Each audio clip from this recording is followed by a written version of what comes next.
Olá, gente, eu sou Val Cabral e esse é o programa Olho no Olho, aqui pela TVI.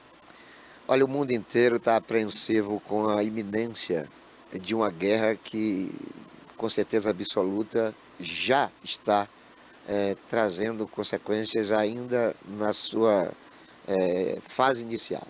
Alguns países estão a favor, outros são contra. Estou me referindo à guerra Estados Unidos, Israel, Irã, já com muitos mortos, muitas explosões, uma tecnologia avançadíssima, né, de poder bélico, e alguns países manifestando, né, apoio ao Irã, enfim, uma perspectiva muito sombria de que coisas terríveis estão por acontecer. Mas o planeta ele está precisando de uma repaginação, porque nós estamos vivendo momentos temerosos. Algumas ideologias tecnocratas, outras que são imperialistas, outras que são de ditaduras, acabam implicando em condições desumanas e até certo ponto satânicas. O que os ayatolás vinham promovendo e ainda estão promovendo no Irã é uma coisa absurda. Tratar a mulher como objeto, né? Institucionalizar a pedofilia, permitir que crianças de 8, 9 anos sejam obrigadas a manterem relações sexuais com um homem de 40, 50, 60 anos, e tudo isso oficialmente, apedrejar até a morte mulheres que são supostamente adúlteras, uma perseguição absurda na questão da religião. Os cristãos no Irã e em quase todos os países muçulmanistas e islamistas são tratados como animais, são perseguidos, são roubados, são massacrados, são assassinados.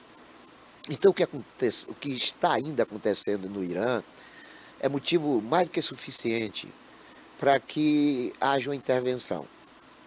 É óbvio que a gente sempre fica com o pé atrás quando uma nação invade a outra, mas existem situações que são muito adequadas àquela situação do,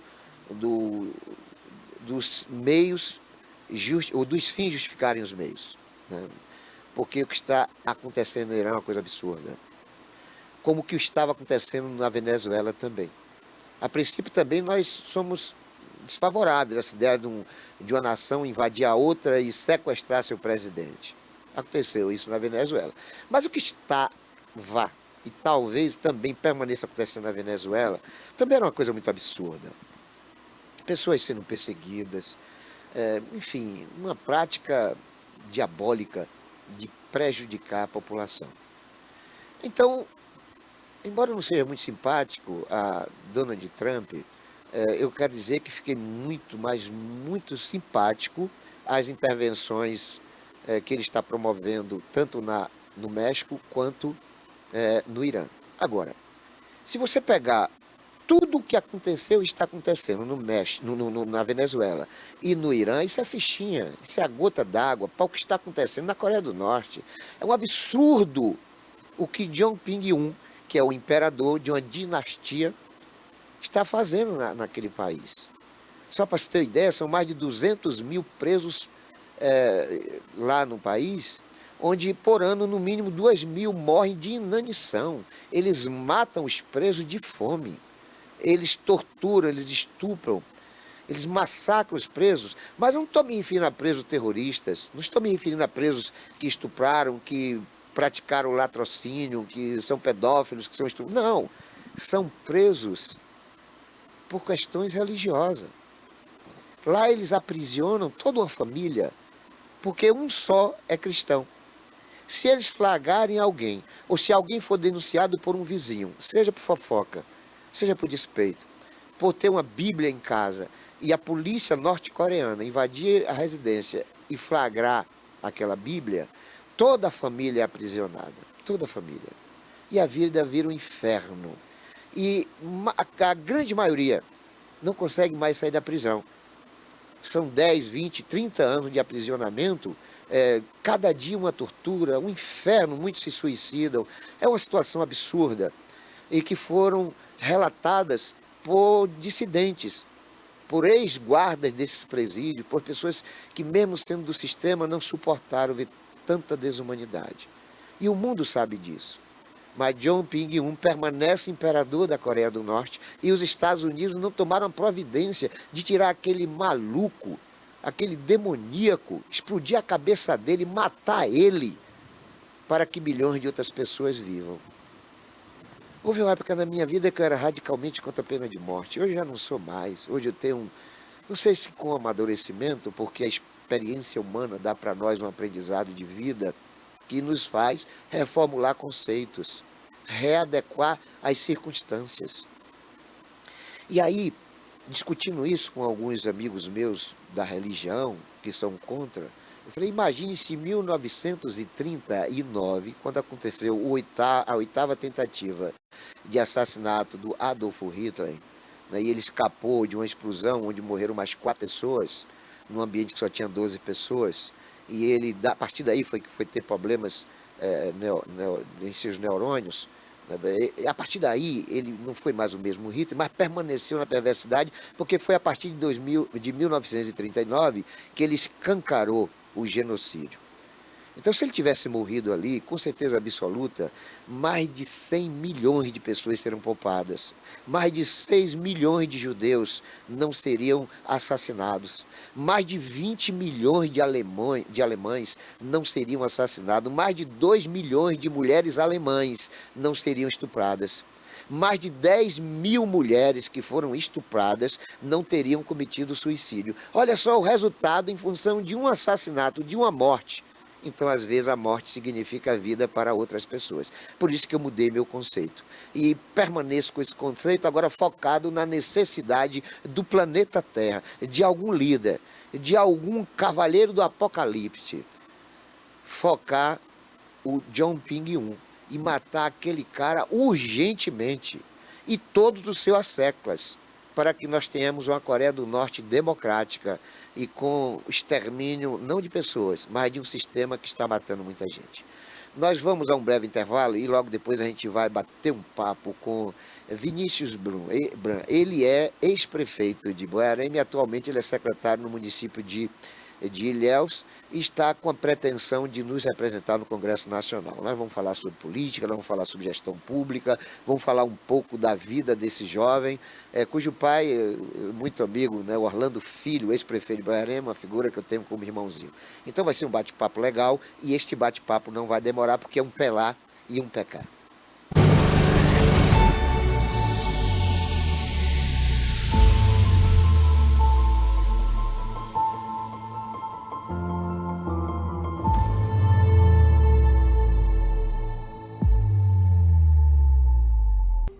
Este conteúdo é uma obra independente. Seus comentários e opiniões são de responsabilidade dos seus idealizadores. Criada em 2005, a TVI se tornou a primeira emissora de TV por assinatura fora do eixo Rio-São Paulo, transmitida pela operadora TV Cabo para mais de 40 mil espectadores em Itabuna e Ilhéus. Com uma programação 24 horas no ar, a TVI chegou a fazer 6 horas de programação local diária ao vivo, revelando talentos para a televisão baiana. Inserida na Lei do Cabo, a TVI passou a integrar o seleto grupo de TVs com programação qualificada junto à Ancine e contribui com a capacitação do mercado audiovisual da Bahia para a captação de recursos para a produção de minisséries, reality shows, documentários e outros produtos de entretenimento para as mais variadas plataformas. Equipada com estúdios de áudio e vídeo e modernas ilhas de edição, a TVI também está preparada para trabalhar no jornalismo factual local, inclusive utilizando sua unidade móvel SDNG. Passando agora por uma reestruturação, a ação programadora detentora do canal TVI se prepara para transformar o sul da Bahia em um polo de teledramaturgia, movimentando o mercado do audiovisual da Bahia. TVI é da Bahia, é da gente.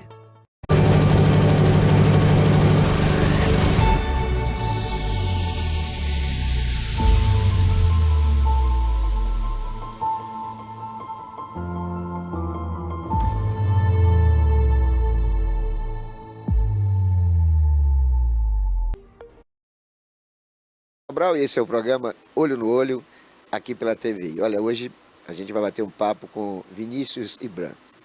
Ele é ex-prefeito de Boiarema, prefeito reeleito de Boiarema e prefeito que elegeu o seu sucessor.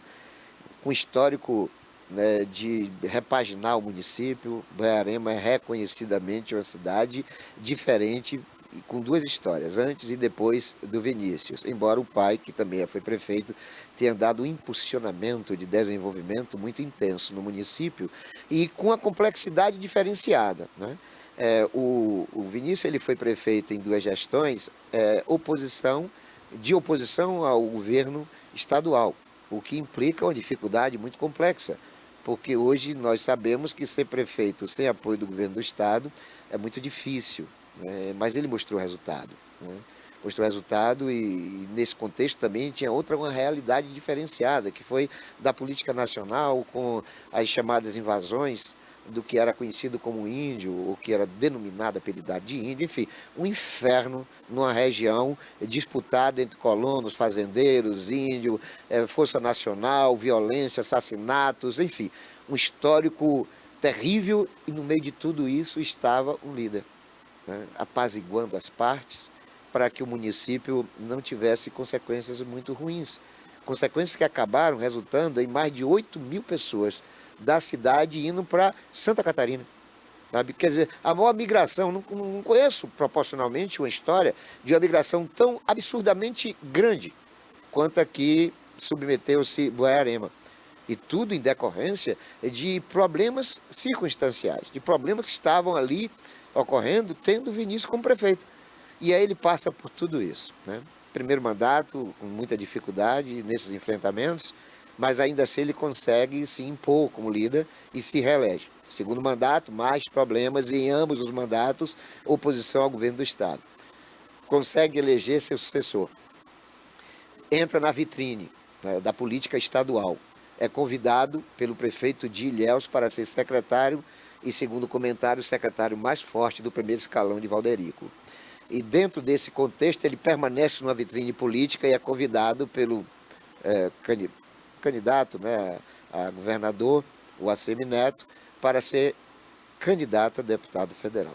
Então, um histórico de resiliência, um histórico de muita força política e capacidade extraordinária de manifestar liderança em momentos complexos, em momentos difíceis. Este é Vinícius, com quem a gente começa a bater um papo perguntando para ele como foi que o Vinícius, em vez de dar prosseguimento a uma carreira de advocacia, ele que é formado em Direito, optou pela política, né?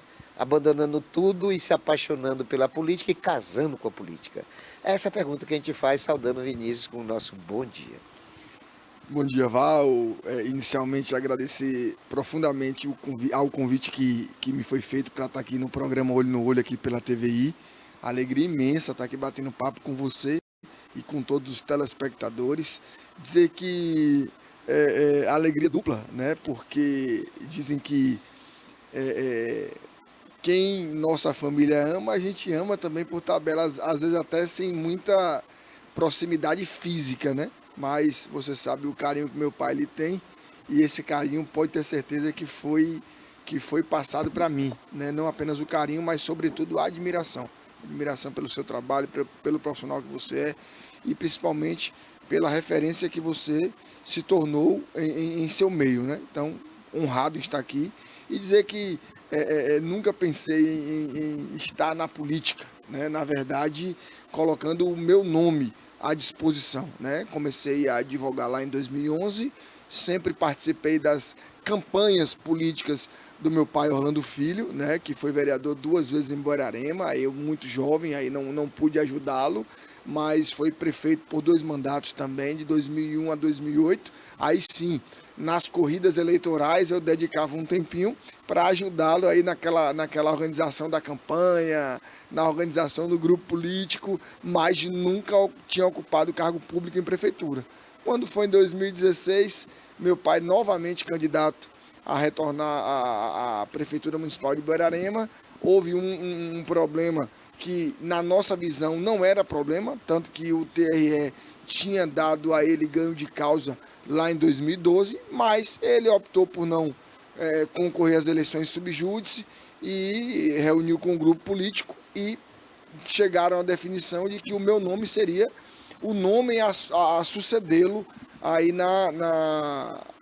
para a prefeitura de Borarema. E aí, 2016, pela força política do meu pai, pela força política do nosso grupo, ganhamos as eleições aí com 58,6% dos votos. Então, essa história marca a minha entrada na política. É isso aí. Depois vem a reeleição. Depois um segundo mandato. O segundo mandato aí já com muito sacrifício, só que com um legado, com uma caminhada, com um histórico, né? E aí a gente já consegue fazer um trabalho que reverbera não apenas em Borarema, mas em toda a região, né? Um trabalho que a gente prezou não apenas por fazer mais do mesmo, mas, sobretudo, inovar, né? Levamos a Borarema políticas públicas que ela ainda não tinha experimentado, que o povo ainda não tinha familiaridade, e isso deu certo. E quando, na época da eleição, a gente já batia mais de 80% de aprovação do governo, e os velhos políticos, por assim dizer, Val, não quiseram ser candidatos, e aí fui candidato contra o meu compadre Ari Oswaldo, né, posterior compadre, porque eu ganhei a eleição para ele em 2020, e batizei o filho dele, João Lucas, em 2021, mas aí nós ganhamos a reeleição já com quase 75% dos votos. Então, realmente, foi muito bacana essa trajetória de reconhecimento do nosso trabalho, e finalizamos o mandato em 2024 com incríveis 94% de aprovação popular. Isso me deixa muito feliz, muito honrado diante desse trabalho que não fiz sozinho.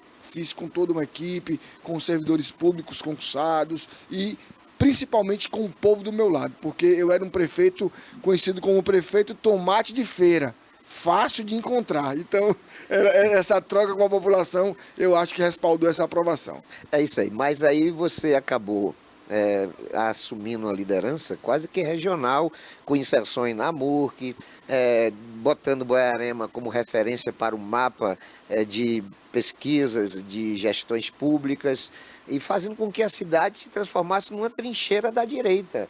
Porque o PT quase que não existe em Borarema, embora já tenha sido gestor, né? O PT já teve prefeito em Borarema, mas hoje é quase extinto, né? E a outra situação é que, por exemplo, na eleição presidencial, o Bolsonaro só ganhou em 2 municípios da Bahia. Perdeu em 417 e só ganhou em Barreira, parece que em Barreira, e em Borarema. Isso reflete a força do grupo, Orlando Filho, Vinícius. Como é que você identifica ter sido Borarema uma das únicas 2 cidades onde a direita emplacou uma votação expressiva numa região onde Lula ainda era endeusado? Olha bem, na verdade, assim, é bom fazer até uma ressalva, porque o prefeito que foi eleito pelo PT em Borarema em 2008, ele tinha sido segundo colocado na eleição em 2004, e não era pelo PT.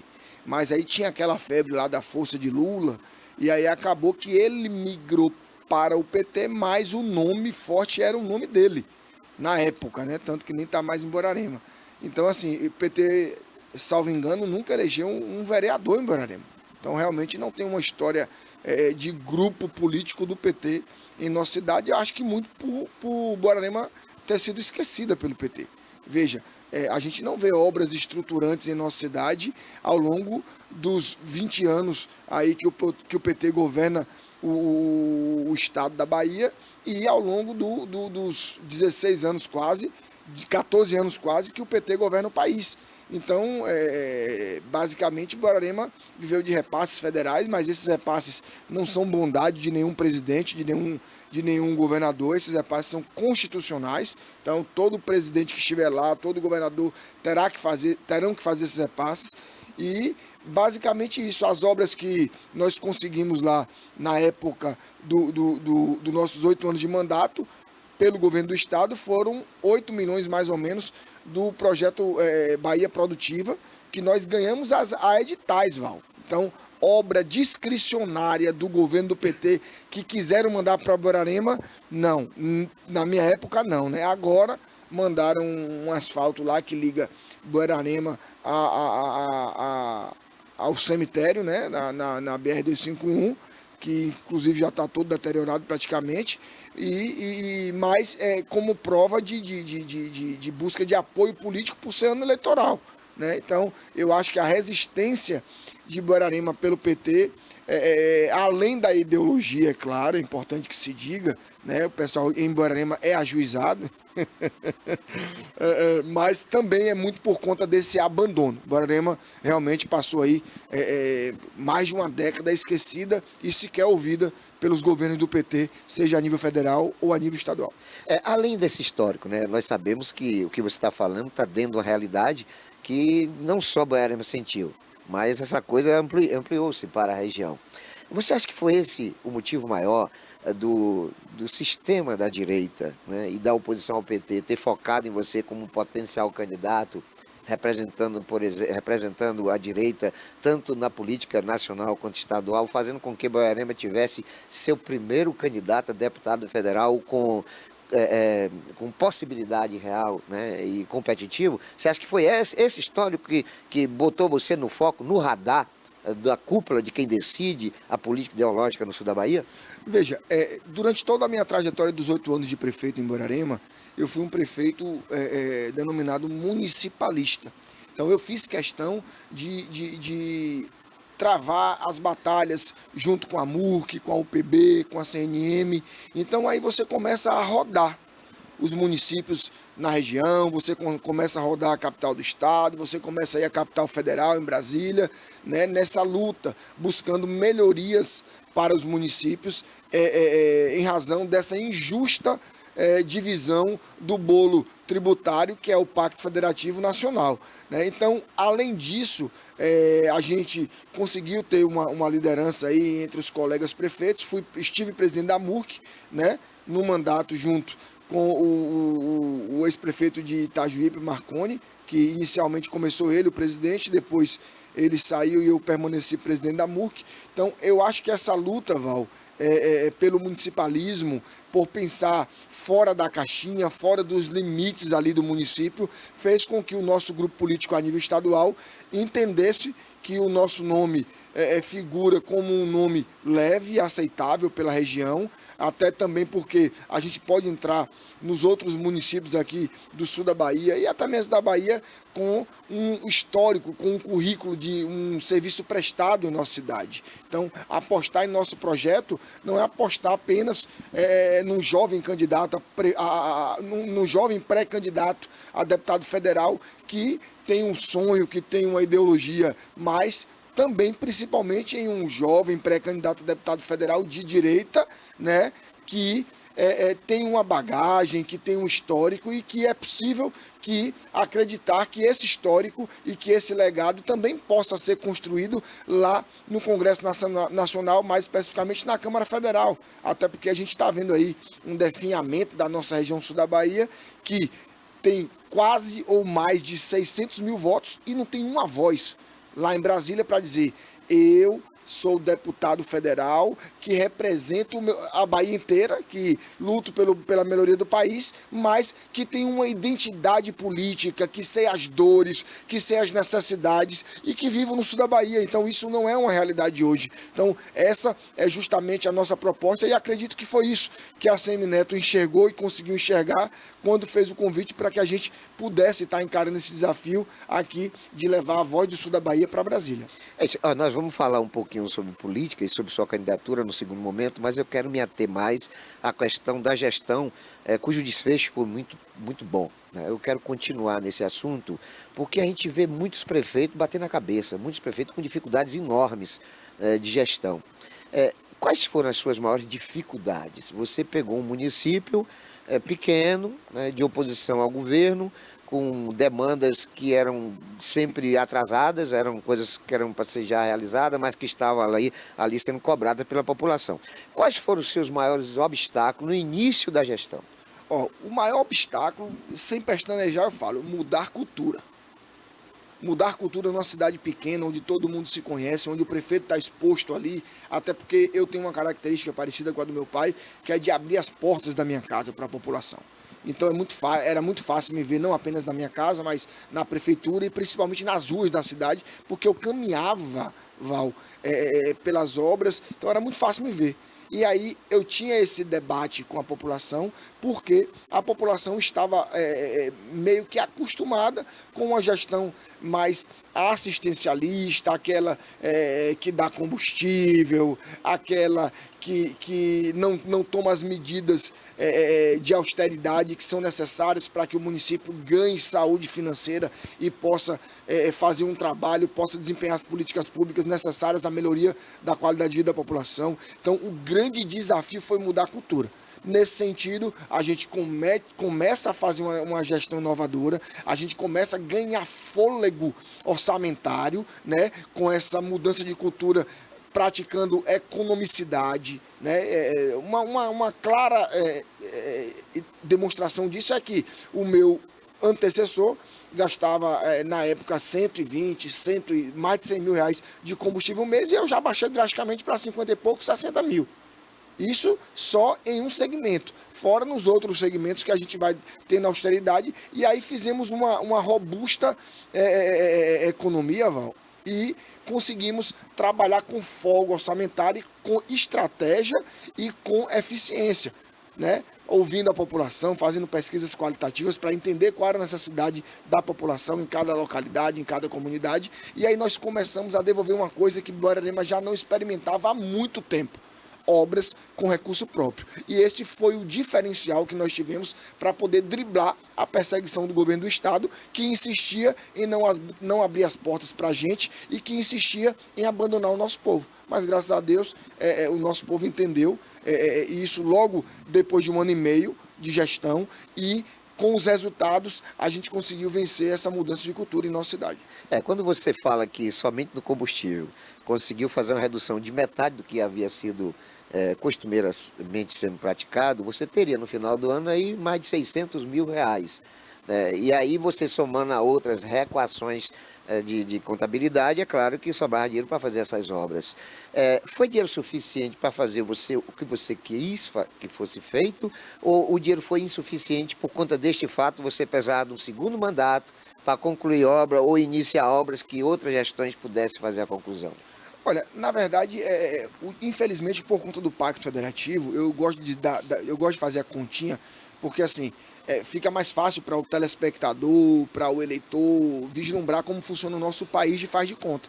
60% do dinheiro do país fica lá na União, o presidente vai gerir, mesmo com todas as amarras aí do orçamento federal, né, imposto pelo Congresso. 25% do dinheiro do país, mais ou menos, divide aí para os 26 estados e o Distrito Federal, Val. Então ainda nós temos aí muitos governadores poderosos, com capacidade de gestão. E aí 15% mais ou menos dessa fatia, desse dinheiro, divide para 5.568 municípios. Então já é clara a resposta de que não tem recurso suficiente para os municípios gerirem. Por isso que eles ficam altamente dependentes aí do governo do estado. Aí você vê muitos prefeitos, infelizmente, no anzol aí com o governador. Você vê muitos prefeitos aí dependentes das emendas parlamentares dos deputados federais, que cresceu muito, e isso não é saudável, né? Mas mesmo não sendo suficiente, aí a gente conseguiu eleger as prioridades, Val, de momento. Olha, no primeiro mandato a gente investiu muito em infraestrutura básica, né? Devolver saneamento básico, devolver dignidade, fizemos muitos esgotos, Borborema tinha muito esgoto a céu aberto, e a gente conseguiu devolver, né, isso, essa qualidade, não fechar 100%, mas fizemos muito, e a população é testemunha disso, muita pavimentação de rua, tiramos muita gente da lama, mas nós inovamos também. Já em 2018, nós conseguimos, com recursos próprios, Val, levar para Borborema iluminação pública de LED. Borborema é a primeira cidade da Bahia a concluir iluminação pública de LED em toda a zona urbana e em toda a zona rural. Isso já é uma inovação. Em 2018, a gente foi a primeira cidade aqui do sul da Bahia que naquele momento, naquele período político, implementou escola de tempo integral. Então, assim, não apenas fizemos o básico, mas também conseguimos inovar já no primeiro mandato. No segundo mandato, como você bem disse, aí já deu para a gente trabalhar ainda com infraestrutura básica, mas também com embelezamento da cidade, de alguns setores da cidade, com humanização dos espaços públicos. Olha, se você fosse em Borborema no final da nossa gestão, você ia presenciar que as nossas unidades de saúde mais pareciam com clínicas particulares, climatizadas, humanizadas. Então, assim, mesmo com essa insuficiência de recursos, como nós estamos abordando aqui, deu para poder mudar a vida da população para melhor. Bom, então, diante de tudo isso, você tem assim uma confirmação de que dá para ser prefeito sem ter que se atrelar a um governador que até então era da oposição, por promessas que a gente está vendo aí que não estão sendo cumpridas, e que é um tiro no pé o prefeito que não souber fazer uma administração independente, porque você deu esse exemplo. Eu tenho certeza que você deve ter sofrido algumas tentativas de cooptação. Eu não tenho dúvida que, por muitas vezes, os governadores, né, que estiveram à frente do Estado nos seus 2 mandatos, eu não tenho dúvida que fizeram inserções no sentido de cooptá-lo. E você resistiu. Mas hoje a gente está vendo um festival de prefeitos que eram da oposição, indo para a campanha do Jerônimo, que é considerado o pior governador do Brasil e cujas pesquisas estão colocando ele numa situação de desvantagem vertiginosa. Qual o conselho que você daria hoje para o prefeito que está saindo de um palanque com perspectivas bastante promissoras para embarcar num palanque de um governo que já está no tempo, que a partir de abril não vai poder fazer mais nada, e que não tem correspondido às promessas que fez há 4, 5 anos atrás? Qual seria o conselho que você daria hoje para esses prefeitos? Olha, os colegas, ex-prefeito Vinícius, né? Então não estou mais prefeito, mas a gente não continua tratando-os como colegas, né? Então, aos colegas é necessário, eu sugiro coragem, porque eu sei da vontade que cada prefeito e prefeita tem de deixar o seu legado, mas o legado vai para muito além das obras. Eu costumo dizer, Val, que a obra numa gestão pública municipal, ela nunca será mais importante, por exemplo, do que geração de oportunidade, geração de renda, da independência à população. E para além das obras, porque eu entendo que um prefeito ele não deve pensar apenas no seu mandato de 4 anos ou, caso reeleito, de 8 anos, ele deve pensar na sociedade para além, até porque todo prefeito que hoje está prefeito vai estar na condição que eu estou, de ex-prefeito, mais cedo ou mais tarde. E aí, hoje, como ex-prefeito, a gente vai olhar o nosso estado da Bahia sem mandato, sem a inserção que é quando a gente está no mandato, e a gente vai perguntar a esses prefeitos lá na frente como é que está a Bahia para o seu filho, para a sua esposa, para a sua família, para os moradores da sua cidade que apoiaram você. Como é que está a saúde? Como é que está a educação? Então a Bahia precisa não apenas de obras ali eleitoreiras naquele momento, e que hoje não são nem obras eleitoreiras, hoje está mais para promessa vazia, porque o que tem de prefeito reclamando, já deixando de ir às cidades vizinhas acompanhar a comitiva do governador, porque a obra não saiu do papel. Eu nunca vi, tá tendo assinatura de ordem de serviço de obra não licitada. Antigamente a gente via, Val, o governador, o prefeito, o político assinar ordem de serviço quando a obra ia começar no outro dia. Lançamento de pedra fundamental. Hoje a gente está vendo uma verdadeira farra de enganação. Hoje a gente está vendo uma falta de respeito com as pessoas, porque quando você atinge uma parcela interna da população que é muito importante para o ser humano sobreviver, que é o sonho, é a esperança. E essas promessas vazias atingem diretamente a esperança, o sonho do povo. Então, um prefeito precisa pensar para além dessas obras que vem nesse momento. Olha, a gente vê uma farra de comemoração para substituição de viatura de polícia. Enquanto a gente deveria estar comemorando a vinda de muito mais policiais, porque hoje, graças a Deus, nós temos uma polícia militar forte. Mas nós precisaríamos de mais orçamento para a polícia, para ter mais policiais nas ruas. Nós precisaríamos não substituir viatura, mas também ter muito mais viaturas com mais polícia na rua. Então, prefeito, prefeita, nós não podemos pensar no nosso círculo do mandato. A gente precisa pensar na nossa cidade e no nosso estado para além, a médio e longo prazo. Ô Vinícius, a informação que eu estou tendo é que muitos desses prefeitos que saíram do palanque de ACM Neto para o palanque de Jerônimo estão tendo dificuldade em suas respectivas cidades, porque a população tem cobrado aquilo que foi prometido para essa adesão, não está aparecendo nada e nem tem sinais de que aparecerão, e os prefeitos acabam sendo acuados. Ou seja, você foi para lá, o que foi, significou que é a sua ida para lá? O que foi que o município ganhou? Você tem detectado esse tipo de situação aqui na Bahia? Eu sou uma testemunha viva e eu não posso expor os colegas, né? Não posso expor os prefeitos, porque o que é dito na intimidade fica na intimidade. Mas, nesse período aí de 2026, eu já tive com 3 prefeitos. E a insatisfação é geral, até porque, como você bem disse, eles estão sofrendo pressão popular, porque levaram o governador nas suas cidades, prometeram... Primeiro que o governador já chega aí com uma van, já chega com um kit odontológico, já chega com uma ambulância, que lá, inclusive o pátio lá em Salvador está lotado disso. Ônibus lá há anos, né? Lá para poder esperar o momento político ideal para fazer as entregas, van, trator, enfim, tudo se perdendo no mato lá. E aí passa esse mel na boca e promete aí 50 milhões numa cidade pequena, 100 milhões numa cidade maiorzinha, 200, 300 milhões numa cidade já maior como Jequié.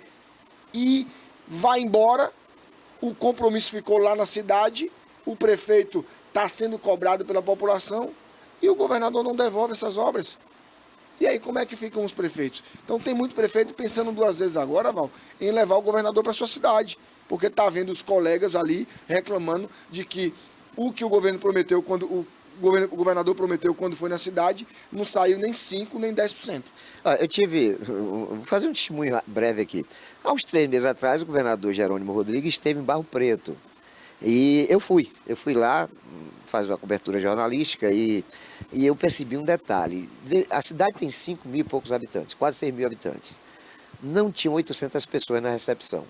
Mas das pessoas que estavam lá, não tinha 200 da cidade. Porque foram caravanas de Boiarema, de Floresta Azul, de Bicaraí, várias cidades. Mas da cidade mesmo, eu que conheço muito, ando muito em Barro Preto, não tinham 200 pessoas. Colocando aí vereador da cidade, inclusive de Itabuna não teve um só vereador participando. Né? Vários vereadores de várias cidades, inclusive de Boiarema, mas de Barro Preto, ou de Itabuna nenhum, mas em Barro Preto, um show pirotécnico, que eu nunca vi um negócio daquele. Foram minutos e minutos intensos de show pirotécnico, como se quisesse dizer para a sociedade local, olha, o governador está na cidade, várias faixas, banda interessante. Quando o prefeito, teve um momento lá que eu achei a coisa mais inusitada. Quando o prefeito estava saindo da prefeitura com a comitiva e o prefeito, o governador e o prefeito, a banda, foi uma banda de Itabuna, né, que foi para lá, começou a tocar aquela música que fala: a Bahia vai bem, como vai meu bem. Eu falei, mas coisa absurda, cara, porque essa música tem a identidade do ACM, sabe? E aí eles colocam essa música em alusão a uma coisa do passado que está fazendo falta, que está deixando saudade. Eu achei uma coisa esdrúxula, uma coisa desconexa, uma coisa inconcebível, aquele momento ali. Mas o que mais marcou foi isso. E aí colabora com o que você está dizendo, né? Tinham lá uns 16 prefeitos, porque eles são, inclusive, às vezes até condicionados a estarem lá, mas nós estamos falando aqui de uma micro-região de 41 prefeitos, né? Só tinham lá no máximo 14, 16. Mas não tinha a participação popular. Só que nesse mesmo dia, numa cidade chamada Conceição de Coité, antigo Berimbau, ali na zona zona metropolitana de Salvador, bem próximo de Salvador, o ACM teve lá com mais de 5 mil pessoas na praça. Ou seja, o que eu quero dizer com isso é o seguinte: o governador está levando os prefeitos, mas os prefeitos não estão levando a população.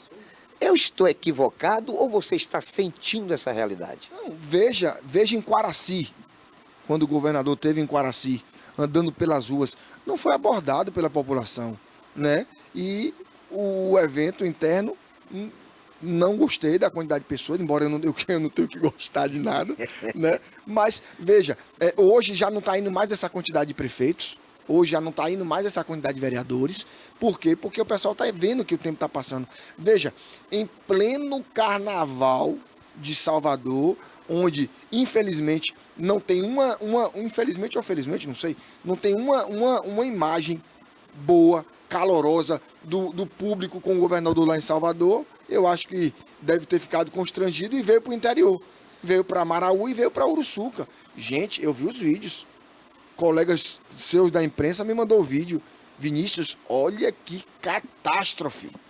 Uma miudeza de pessoas, entendeu? E é reflexo. E voltando para a parte da conexão, é um governo totalmente desconexo, onde o governador Jerônimo Rodrigues não tem liderança política sobre o grupo, até porque o senador Jacques Wagner fala que a chapa está fechada, olha, passa por cima do governador. Aquilo foi um vexame. Entendeu? Aí Rui Costa, de outro lado, já tenta manter a liderança e o governador fica patinando entre um lado e outro e todo mundo sabe que ele não conseguiu exercer essa liderança. Ô Vinícius, você tocou num assunto interessante. Nós estamos assistindo na Bahia uma ópera bufa de liderança situacionista brigando entre si, né? Nós estamos vendo aí, por exemplo, o Rui tem veladamente uma briga com Jacques Wagner por questão de imposição de poder.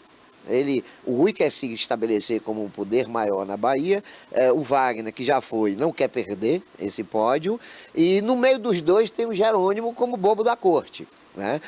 E aí, no meio desse contexto, tem o MDB, tem o PSB e tem também MDB, PSD e o Avante. E o Avante. Então, PSD, Avante e MDB. É isso. Não, PSB não conta. PSB e PCdoB não conta, são penduricalhos. São puxadinhos do PT que vai onde eles mandarem. A gente está falando de partido aqui, a gente não está falando de grupeto, não. Esqueça PSB e esqueça PCdoB, que são penduricalhos, né? Eu estou falando de partido. Aí eu falo de PSD, que é o maior partido do município, do estado, estou falando do Avante, que é o segundo maior partido do estado, e estou falando do MDB, que parece que o terceiro ou quarto, parece que é o terceiro partido do estado. As três grandes forças ligadas ao situacionismo pleiteiam a vice, o MDB no desespero, né, de emplacar ou manter emplacado o vice, embora já tendo reconhecimento de que Geraldinho zera a esquerda, fictício. A derrota em Salvador foi vexatória. Foi demais. É um zero à esquerda, o Geraldinho. Eles vão ter que substituir se mantiverem, né, o posto. Acho difícil. Acho que a briga aí é pelo Avante, porque é da vontade do Rui, né? Porque a briga está estabelecida. Se for o Geraldinho, aí vai ficar comprovado que quem manda mesmo é Wagner. Se for Ronaldo Carleto, do Avante, vai ficar comprovado que quem manda é o Rui Costa. Mas em qualquer situação vai ficar cada vez mais explícita a confirmação de que Jerônimo é um bobo da corte. Não manda nada. Perfeito. E até porque assim, o Avante é um partido de sociedade, né? Dizem que de Rui com Carleto. Até porque dizem que Rui não é PT. Né? Esteve no PT para ganhar as eleições lá, porque era sucessor de Jacques Wagner. E aí montou o Avante enquanto ainda governador e pegou o Ronaldo Carleto, que é uma referência política na Bahia e muito forte, e fez essa sociedade aí, né? Então, Rui está tentando emplacar o Avante aí nessa vice-governadoria aí, com certeza. É isso aí. Eu acho que vai conseguir. Eu acho que o vice de Jerônimo vai ser Ronaldo Carleto. Eu acho, né? Eu apostaria minhas fichas nisso aí. Uma vez isso acontecendo, como é que vai ficar, por exemplo, o MDB? Né? Porque vai ser humilhante para o partido, né? E como é que está hoje o MDB no contexto nacional? Porque 17 presidentes de partidos estaduais, agora recentemente, ontem, apresentaram um documento exigindo que o partido, sob hipótese nenhuma, se coligue com Lula. Sabe? E o partido tem 3 ministérios, tem inclusive o mais forte, um dos mais fortes. Então a coisa está muito difícil, tanto para Rui, ou para o Jerônimo, porque a dificuldade é muito grande de acomodação das lideranças, como para o Lula também. Acho que ambos perdem no primeiro turno. Mas a preocupação nossa, porque eu digo sempre, é muito mais importante do que a gente eleger presidente da República e governador, é a gente eleger deputado estadual e deputado federal. E no mesmo contexto da eleição municipal. Muito mais importante que eleger prefeito é eleger vereadores. Porque é a base que determina as leis de dotações orçamentárias, é a base que elege quem vai indicar os ministros, os desembargadores. Então, a causa de tudo é o eleitor votando em quem é a causa dessa engrenagem. E por isso que nós vamos dar agora uma paradinha, porque eu quero falar agora do congressista, ou do possível congressista Vinícius, logo depois do nosso intervalo, que é muito rápido, é um pé lá e um pé cá.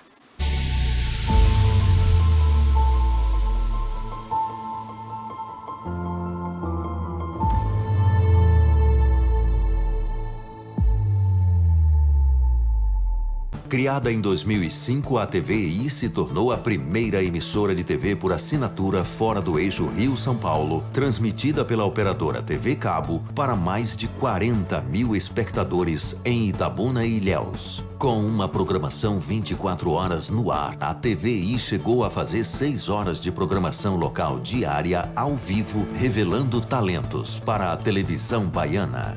Inserida na Lei do Cabo, a TVI passou a integrar o seleto grupo de TVs com programação qualificada junto à Ancine e contribui com a capacitação do mercado audiovisual da Bahia para a captação de recursos para a produção de minisséries, reality shows, documentários e outros produtos de entretenimento para as mais variadas plataformas. Equipada com estúdios de áudio e vídeo e modernas ilhas de edição, a TVI também está preparada para trabalhar no jornalismo factual local, inclusive utilizando sua unidade móvel SDNG. Passando agora por uma reestruturação, a ação programadora detentora do canal TVI se prepara para transformar o sul da Bahia em um polo de teledramaturgia, movimentando o mercado do audiovisual da Bahia.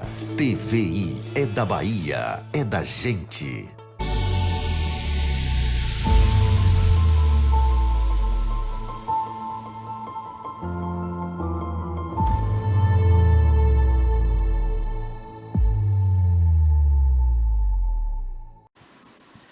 Olá, gente, eu sou Val Cabral e esse é o programa Olho no Olho, aqui pela TVI.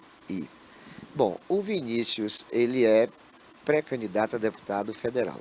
Nos causou surpresa porque o que nós imaginávamos é por ele ter sido prefeito 2 vezes de Boiarema, presidente da MURC, com inserções municipalistas, que ele fosse pelo menos o coordenador da campanha de ACM Neto no sul da Bahia. Mas, de repente, a ACM enxergou ele numa outra situação e o convidou para ser candidato a deputado federal.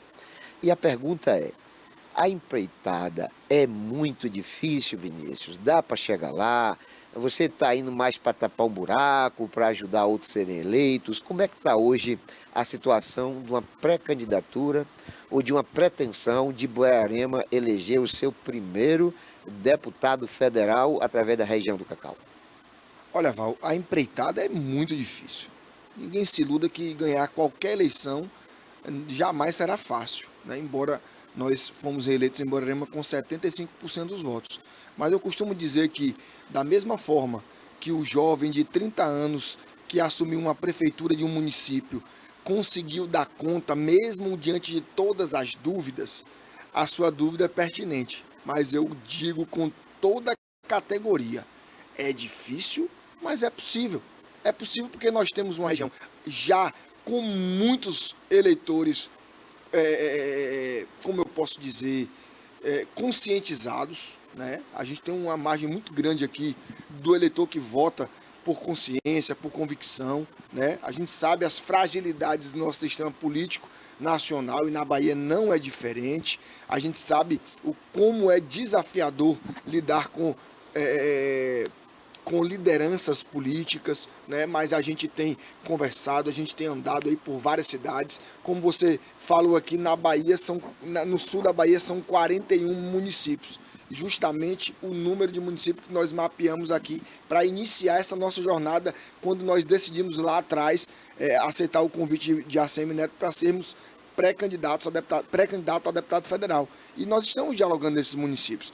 A gente entende que o nosso nome é um nome muito leve, né? Com muita humildade a gente fala isso, porque é ruim a gente estar se autodenominando, se autoqualificando, mas a gente vai ter aí agora, com a desincompatibilização da Casa Civil de Ilhéus no início de abril, a gente vai ter aí 6 meses para passar sempre nas canelas, botar o solado no pé e caminhar esses municípios aí, além de que hoje nós temos uma ferramenta muito poderosa, que são as redes sociais. Então a gente vai usar com muita sabedoria, com muita estratégia, porque a gente quer conversar com toda a população da Bahia, lógico, com um olhar especial para o sul da Bahia, porque a gente entende que nossa região é forte e que precisa de representatividade.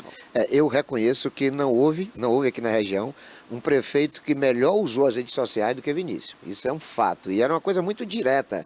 Você não terceirizava essa ação, não. Você usou bem as redes sociais, sou testemunha disso. Nós temos uma região com 41 municípios e 1.500.000 eleitores. Quase 3 milhões de habitantes nos 100 e poucos municípios do sul da Bahia. Você precisa só de 5% desse eleitorado, né? No meio de 100 eleitores do sul da Bahia, você precisa cativar pelo menos 5 para ser eleito dentro de uma conjectura e de uma expectativa. Você se acha com condições de tempo, de espaço e de recursos para atingir essa meta? Olha bem, na verdade, de tempo e de espaço, sem sombra de dúvidas. A gente vai ter tempo, a gente tem essa penetração, a gente tem esse espaço, né? Os recursos é como a gente vem dizendo. Em Borborema nós conseguimos implementar uma política nova. Por isso que eu digo, vamos conversar a maior parte do tempo com os eleitores conscientes. É assim na direita, Val. É assim na direita. O perfil do eleitorado de direita é um perfil de eleitor consciente, que vota por convicção, que vota por acreditar, né? E eu tenho conversado muito com o meu partido, né? Eu sempre fui fiel, sempre fui leal, o ACM Neto sabe disso, e ele tem todo o interesse na eleição do nosso projeto, que não é um projeto de Vinícius e Bran, é um projeto de várias cabeças e, sobretudo, um projeto do povo. Então eu acredito que a gente tem total condição de fazer a diferença lá no Congresso Nacional. A gente tem total condição de puxar os debates necessários, porque hoje a gente só está vendo deputados discutindo para onde vai mandar emenda. São 39 deputados federais na Bahia. A gente não vê eles reunidos juntos, em conjuntos, para puxar o governador a responsabilidade de, por exemplo, melhorar a regulação do Estado. Então o papel do deputado federal não é distribuir emenda. É fiscalizar, é legislar, mas, sobretudo, puxar as pautas que são importantes para a sociedade. Quais são o bloco, o conglomerado de deputados que está discutindo a segurança pública na Bahia, gente? Então, como é que a Bahia vai mudar se as decisões do povo permanecerem as mesmas? É preciso acreditar em novos projetos e é isso que a gente vai defender ao longo da nossa jornada. Positivo. Olha, nós temos geograficamente uma política que parece favorecer ideias novas, né? Acho que sua candidatura em Borborema será, assim, quase que ao concurso, né? Nós temos exemplo de candidaturas lá de Borborema que eram aparentemente significantes, sem nenhuma perspectiva de êxito, e que tiveram votações enormes no município, só porque o candidato era de Borborema. Então, Borborema tem um povo muito bairrista, muito tradicionalista e que vota por uma questão mais de história, de afinidade, de vizinhança, enfim. Acho que em Borborema você deve arrebatar uma votação aí muito próxima de 80% a 90%, dentro do que eu imagino em função desse histórico. Em Itabuna, você também não vai ter muita dificuldade, até porque é uma afinidade muito grande, não só de sua, mas de seu pai também aqui em Itabuna. E aqui nós temos muito poucos candidatos, né? De Itabuna mesmo, acho que 2 ou 3 no máximo, entendeu? Acho que aqui há uma situação muito favorável para você. Em Borborema, em Ilhéus, você tem uma dificuldade, né? Porque lá o prefeito tem oficialmente, parece que oficialmente, a candidatura de Lula Manto, mas o Jabes Ribeiro está exigindo apoio do prefeito ao Cacá Colchões. Como é que você se situa dentro dessa realidade? Tipo assim, está tranquilo em Borborema, aqui em Itabuna a situação é confortável, há uma complexidade de ação eleitoral em Ilhéus em decorrência dessas duas outras candidaturas, como é que está Vinícius hoje, dentro da perspectiva eleitoral? O que é que o círculo político pode conjecturar de uma perspectiva quantitativa de voto de Vinícius e quantos votos ele precisaria para ter uma situação confortável de eleição? Olha, a gente, naturalmente, com a eleição de ACM Neto, é lógico que o nosso grupo político vai abrir mais vagas, né? Além da votação da legenda. O PP, a Federação PP União Brasil, naturalmente vai aumentar a quantidade de vagas, certo? A conta que a gente faz é essa. Até porque, quando você forma um chapão, aconteceu isso em Borarema. A gente, no chapão, fez num único partido. Fizemos quase que 40% das vagas. Por exemplo, União Brasil em Borarema, dos 9 vereadores, nós fizemos 4. Entendeu? Quase metade. Então, o chapão favorece isso. Então, ainda que os deputados federais do União Brasil permaneçam lá com a reeleição deles, as novas vagas surgirão. Por exemplo, hoje a gente vem muito bem em Una, que é a cidade onde eu convivo lá há 6 anos, que é a cidade da minha esposa. Mas a gente já vem conversando, Val, nós temos discurso já aberto, diálogo aberto, nos 41 municípios que nós mapeamos. É natural que Ilhéus, o grupo político do prefeito Valderico Júnior, que está me ajudando muito na região, eu preciso agradecer aqui de público o prefeito Valderico, que também está apostando nesse projeto nosso, né? Aí junto com a ACM Neto, e tem me dado uma força sobremaneira. Mas Ilhéus são mais de 100 mil eleitores. Então, naturalmente, a gente vai pingar Ilhéus. Agora, é claro que a densidade política do grupo político de Valderico, do candidato que ele vier a apresentar, terá que ser maior até por gratidão do povo de Ilhéus, pelo trabalho que ele vem desempenhando em Ilhéus. Mas você sabe que a arte da política é a arte de pulverizar. Quanto mais votos você tiver em vários municípios, mais condição de chegar lá. Então a gente acredita ali que em torno de 60, 65 mil votos, a gente já começa a brigar por uma vaga. E é possível chegar lá. Eu tenho total convicção que é possível. Não estou indo para tapar buraco de ninguém, não estou indo para ser escada de ninguém, estou indo com o pé no chão, porque não adianta salto alto na política, mas estou indo com a convicção de que, mesmo sendo muito difícil, é possível chegar lá. Afinal de contas, você do sul da Bahia vai querer continuar sofrendo sem representatividade? Bom, essa é uma provocação. Isso você chama o eleitor para decidir o que é que quer do sul da Bahia. Mas é óbvio que você tem que ter ideia, você tem que ter... O que é que... Se alguém perguntar para você assim, Vinícius, me dá um motivo para votar em você. Qual é a sua resposta? O que é que está em alta hoje? A briga pela cacauicultura. Não tá em alta? Essa queda do cacau, não tá no hype, como diz assim agora, né? Sim. É o hype do momento. Qual é a bancada de deputado federal que, fora dos momentos de manifestação, está lutando pelo cacau? É isso aí. Vinícius, nós estamos chegando no final, mas eu acho que dá para você se dirigir ao nosso telespectador e tentar passar para ele, além dessa questão da caicultura, que traz consigo também agrega outros valores. Por exemplo, quando você fomenta o cacau, você preserva a Mata Atlântica, você fomenta o turismo rural, você gera emprego e renda. E eu quero aproveitar aqui no final e fazer um outro testemunho muito breve.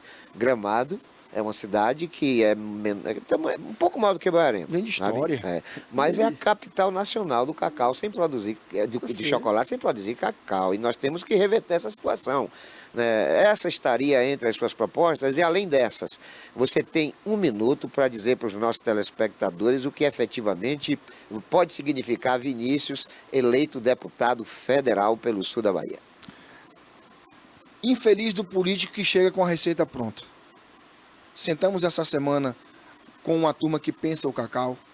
Eu tenho muito serviço prestado em Borarema, no auxílio, no apoio às crianças atípicas, né? Então vamos focar muito também na defesa desses direitos e na luta por outros direitos ligados ao autismo, e vamos sentar com o público-alvo. Eu entendo que o sul da Bahia, a gente vai ter a oportunidade de sentar e conversar com as pessoas que entendem o sul da Bahia para entender qual é a dor, para verificar qual é o remédio. Esses remédios serão defendidos pelo nosso mandato caso a gente chegue no Congresso Nacional. É lutar pela dor que você sente, porque a gente está cansado de ficar para trás. Já fomos a região mais promissora da Bahia, que manteve todo o nosso estado há muito tempo atrás. Hoje somos o patinho feio. E você, em que lugar quer ficar? Vem com a gente, vamos discutir o sul da Bahia. É isso aí. Está feita aí a provocação, está feita a convocação e nós queremos agradecer, Vinícius, você estar conosco aqui e dizer que o espaço sempre será reiterado na medida das necessidades. Valeu, meu irmão. Grande abraço. Deus abençoe. É isso aí. Obrigado também você que tem sempre nos prestigiado com audiência. Fiquem todos com Deus e não se esqueçam jamais de que Jesus é o caminho, a verdade e a vida.